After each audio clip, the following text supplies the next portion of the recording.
You probably think it takes months, maybe years of visualization, effort, and healing to shift your reality. That breakthroughs are something you earn by suffering long enough. That alignment only arrives after you've checked off every spiritual checkbox and mastered every technique. But what if I told you the actual shift, the real quantum leap, happens in a moment so subtle, most people miss it entirely? There's a hidden pattern, invisible to the untrained eye, that appears right before someone's life transforms. Not when they work harder, not when they try more, but when something inside of them stops forcing, stops doubting, stops chasing. That's the moment the field responds. In this video, we're going to uncover the exact frequency that activates a quantum shift, and why simplicity is the one thing your ego can't handle. You'll discover the energetic skills that matter more than strategy, the signs you're on the verge of leaping timelines, and why breakdown isn't failure, it's an initiation. But let's begin with something you've felt but maybe never named: the resistance to ease. That moment when things start flowing and you get scared. That moment when you have a deep inner knowing, and your mind demands proof. You've felt it, the tension between your soul's clarity and your ego's survival pattern. We live in a world addicted to struggle. Effort is glorified. Complexity is worshipped. If something feels too simple, it must be wrong. If it comes too easily, it must be undeserved. But the quantum field doesn't respond to how hard you work. It responds to how clear you are, to how clean your frequency is. And clarity is almost always found in simplicity. The challenge is that simplicity threatens the false self. Because if it's simple, then what was all the struggle for? If it's simple, what does that mean about the identity you've built around trying, fixing, proving? Simplicity strips away the drama. And when there's no more drama, there's nothing left to hide behind. This is why most people unconsciously sabotage their own shifts. Not because they're broken, but because they're afraid of how quiet the truth really is. They expect lightning. They get stillness, they want fireworks, the field gives them silence. But in that silence is where the shift lives. The quantum field is always mirroring. It's not waiting for your next affirmation. It's vibrating with your current identity. And the moment you drop the need to force, and you simply become, the feedback loop changes. You stop waiting for the external to validate the internal. You stop adjusting your frequency to your circumstances. Instead, you begin to hold your tone no matter what. This is the difference between manifesting and shifting. Manifesting often implies creating something out of lack. Shifting is becoming the version of you that already exists, in another now. And the only thing separating you from that timeline is your frequency filter. Not time, not effort, just energy. So let me ask you, what if it's not that your shift is hard, but that it's unfamiliar? What if you've been trying to think your way into a new timeline instead of feeling your way into it? And what if the real block isn't your environment, but your attachment to complexity? In the next part of this video, we'll reveal why most people fail to stabilize their signal, and why your blind spots might be creating a static that the field can't interpret. You'll discover the hidden ways you resist resonance and how to start broadcasting from a place the universe can finally hear.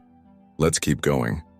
Because this simplicity, it's your portal, and once you feel it, everything changes. If the quantum shift is so simple, then why do so few people experience it? Why does it feel like some invisible wall keeps you looping in the same emotional patterns, even when you know better? Why do your efforts plateau right when you think you're getting close? It's because simplicity requires something far more demanding than effort. It requires awareness, and awareness, without the safety net of complexity, can feel terrifying. When things are complicated, you can blame the tools, the method, the process. When it's simple, there's nowhere to hide. The spotlight turns inward, and you're left with one question: am I really ready to shift? Let's start with what's blocking most people from holding the right frequency: blind spots. These are not flaws. They're patterns you're too close to see, emotional reflexes you've normalized, narratives you've repeated so often, they now feel like truth. But here's the thing. The quantum field doesn't respond to what you consciously want. It responds to what you unconsciously are.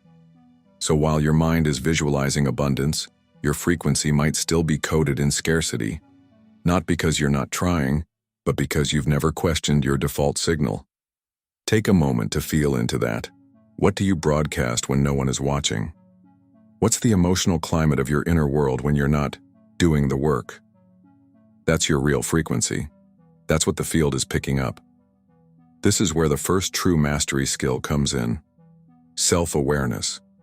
And I'm not talking about journaling or daily reflection alone.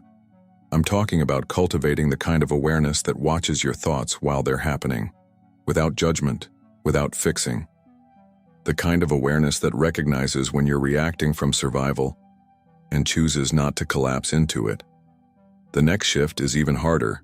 Radical responsibility. This is where your frequency starts to clean itself. It's not about blaming yourself for everything.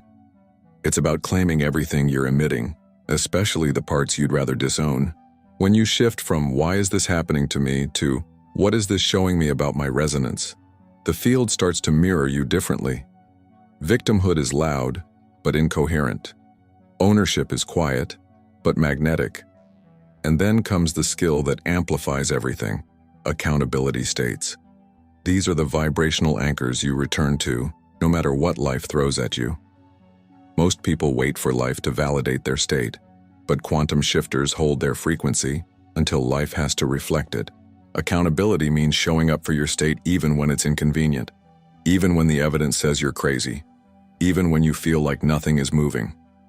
And finally, the most paradoxical one: detachment from perception. We are taught to judge everything. This is good. That is bad. This means I'm close. That means I've failed. But what if your low moment is actually the final phase before the shift? What if what feels like a breakdown is simply your old frequency collapsing in on itself? Detachment doesn't mean you don't feel. It means you don't label. You let the experience move through you without assigning it a verdict. Because the quantum field is not linear. The darkest moment might be the exact calibration required for the light to land. You're not just learning to think differently. You're learning to hold your vibration as if it were the only truth. And that takes courage. It's easier to distract yourself with methods and mantras. It's harder to sit in stillness and admit, "I've been looping because I'm still filtering life through old stories." The quantum shift isn't complex, but it's surgical. It cuts straight through illusion. It exposes the parts of you that still need chaos to feel alive. And it asks, will you finally let those pieces rest? In the next part, we'll dive deep into the moment right before the shift. That strange energetic tension that builds when your old identity begins to collapse and your new timeline is within reach. Most people misinterpret this as failure. But if you know what to look for, you'll realize it's the threshold of your breakthrough. Stay close, because what's coming next is where the old timeline ends and your true frequency begins. There's a moment, subtle, disorienting, and often misunderstood, that almost always comes right before a true quantum shift. It's the moment when the old timeline begins to loosen, but the new one hasn't anchored yet. You feel suspended, like you're standing in a hallway between two realities. The past no longer fits, the future isn't clear, and everything inside you is screaming to do something, when in truth, you're right on the edge. This space is sacred, but it doesn't feel that way. It often shows up as confusion, fatigue, misalignment, even despair. You might feel like you're failing, like the path you were so sure about suddenly vanished, like your vision is breaking down instead of coming alive. And if you don't know what's happening, you'll misread this as a sign to turn back, to shrink, to try harder, or worst of all, to doubt yourself. But here's the truth. This is not a collapse. This is a calibration. Before any quantum jump, your field has to let go of its current coherence pattern. Think of it like detuning from one radio station before locking into another. There's static in between. That static feels like disorientation, like emotional noise, like the impulse to run, but it's not a warning. It's a threshold. The old frequency can't hold your next chapter. That's why it feels like things are falling apart. What's really happening is this. The energy that held your old identity together is disassembling. The beliefs, habits, and energetic loops that defined who you were are losing their charge. And without that charge, your ego has nothing to grip.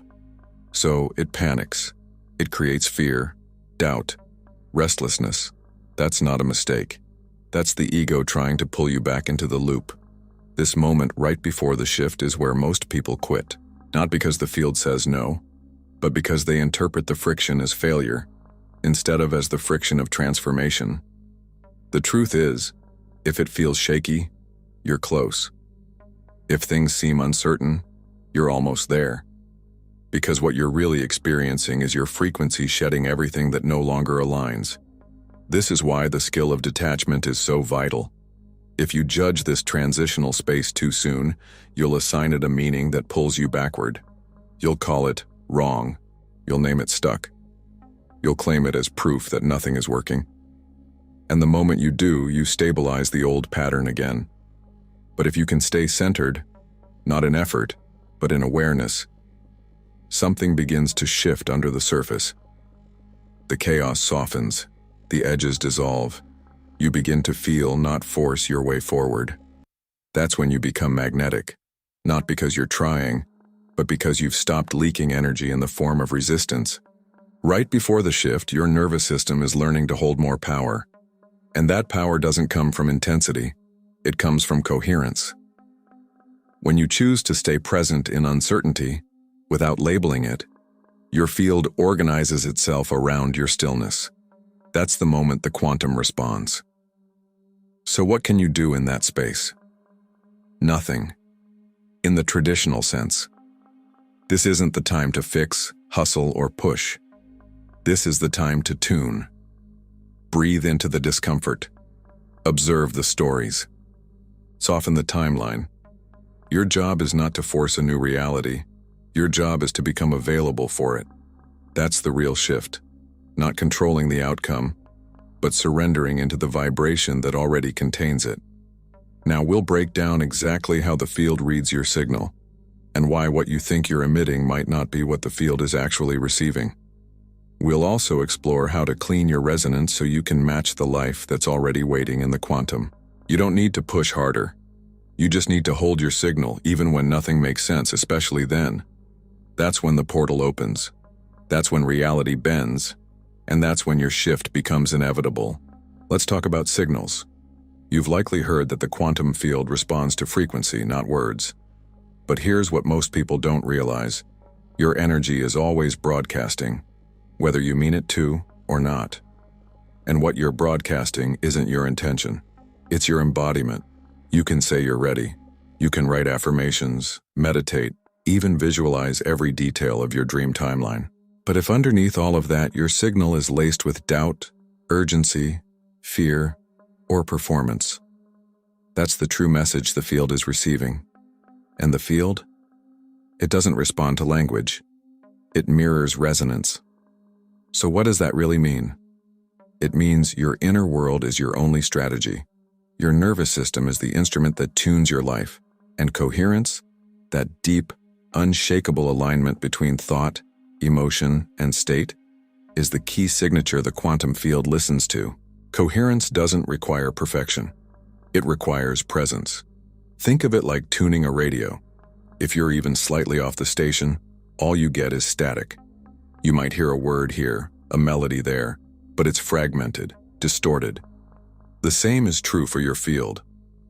When your frequency is filled with contradiction, wanting but not believing, asking but not receiving, speaking but not feeling, your signal comes through unclear, incoherent.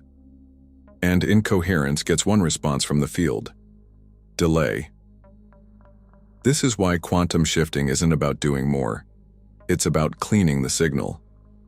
And cleaning doesn't mean censoring your feelings. It means aligning them. It means owning your energy so fully that there's no split between your intention and your embodiment. But here's the catch. Most people try to force coherence. They try to think their way into a feeling. They analyze their vibration, overprocess their blocks, micromanage their inner state like a project. But coherence doesn't come from control. It comes from surrender. You can't fake resonance. You can't intellectualize your way into magnetic alignment. You feel your way there by softening into the truth of who you already are. So what creates that level of resonance? Clarity, stillness, honesty, choosing to embody what you want before it shows up. Not in performance, not in delusion, but in calm certainty. This is the energetic signal the quantum field responds to. I already am, I already hold, I already resonate. Not because it's here, but because it's true. And this is where your field begins to shift. Not from effort, not from striving, but from attunement. When your nervous system begins to trust your frequency, it stabilizes. And when your signal stabilizes, your external reality can finally organize around it. So here's the moment of truth. Comment: I am the shift. Let that phrase be your anchor, not as a declaration to the universe, but as a recognition of what already exists within you. Say it not to convince, but to confirm, because when you speak from embodiment, the field listens. And when the field listens, reality moves.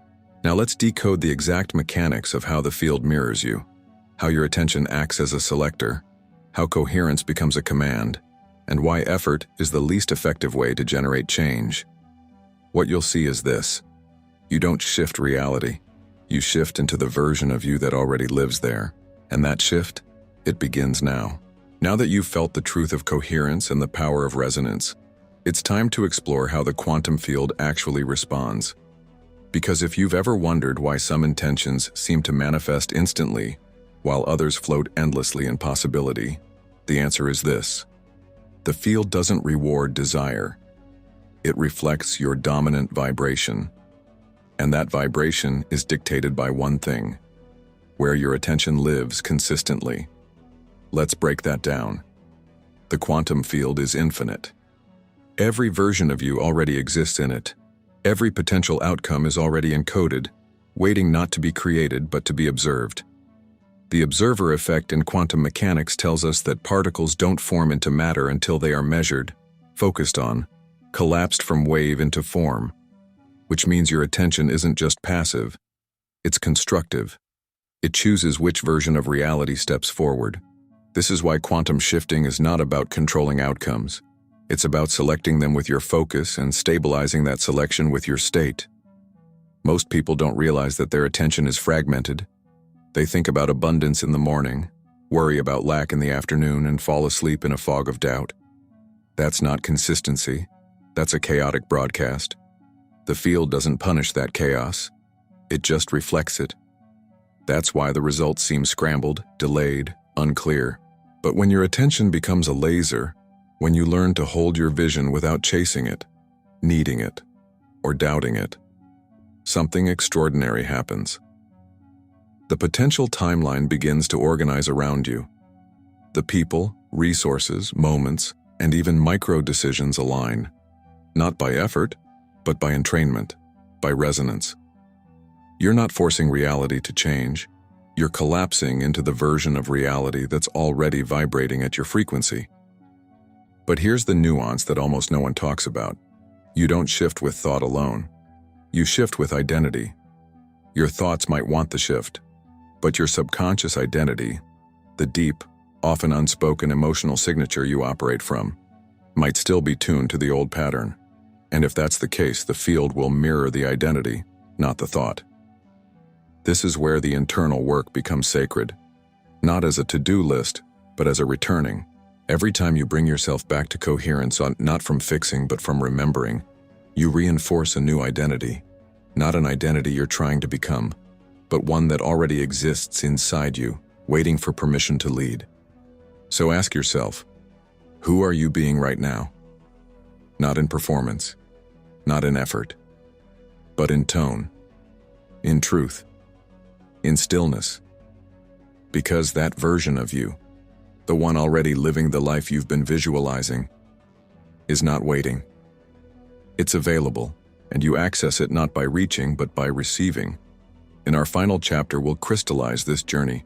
You'll learn how to fully integrate quantum shifting as a natural process, not something you do, but something you live. We'll also decode the final key to stabilizing your new timeline so it doesn't just appear temporarily, but becomes your new normal. Stay close. The shift isn't ahead of you. It's already happening. Let's bring it all home. You now understand that the quantum field doesn't respond to effort. It responds to coherence. It doesn't care what you say you want. It reflects what you consistently are. And the shift? It's not out there. It's within. Simpler than anyone dares to believe. So simple, in fact, that the ego often overlooks it, dismisses it, or tries to complicate it. But here's what those who actually shift, those who live new timelines, know. The simplicity isn't a trap. It's the truth. And the reason so few stabilize in their new reality isn't because they're doing it wrong. It's because they don't stay long enough in the signal that allows it to become real. So let's say it plainly. You don't quantum shift by doing more. You shift by aligning more cleanly, more calmly, more truthfully. You shift when you stop running after the version of you that already exists and start being them now. That doesn't mean you fake it. It doesn't mean you force joy when you feel grief. It means you hold space for the full spectrum of experience without collapsing your identity. That is emotional mastery. That is energetic maturity. That is what the quantum field responds to. You're not here to chase the shift. You're here to embody the one who shifts easily. And once you realize that, life stops being a pursuit and becomes a mirror. That's when you move through reality differently. Your energy enters the room before you do. You speak less but are heard more. You ask less and receive more. Not because you're manipulating the field, but because you are the field, in harmony with itself. This is why the masters of manifestation don't teach methods. They transmit states. They help you feel something ancient already alive within you. They don't add, they reveal. And so this is your invitation. To remember what you already are. Right now, in this moment, the timeline exists. The one where you are clear, calm, magnetic, certain, aligned. Not because everything around you is perfect, but because you are no longer outsourcing your frequency to your circumstances. Let this be the shift that stabilizes. Let this be the signal you return to, again and again. Not to perform, but to belong.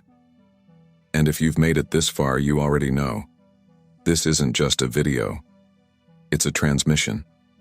And something in you, something subtle but unmistakable, has already started to rearrange. If you felt it, if it resonated, if something clicked, subscribe now. Not just for the next video, but for the next version of you. This isn't just a channel, it's a frequency. And every subscriber is a signal to the field. I remember who I am. Welcome back. You've always been the shift. And now, the field knows it too.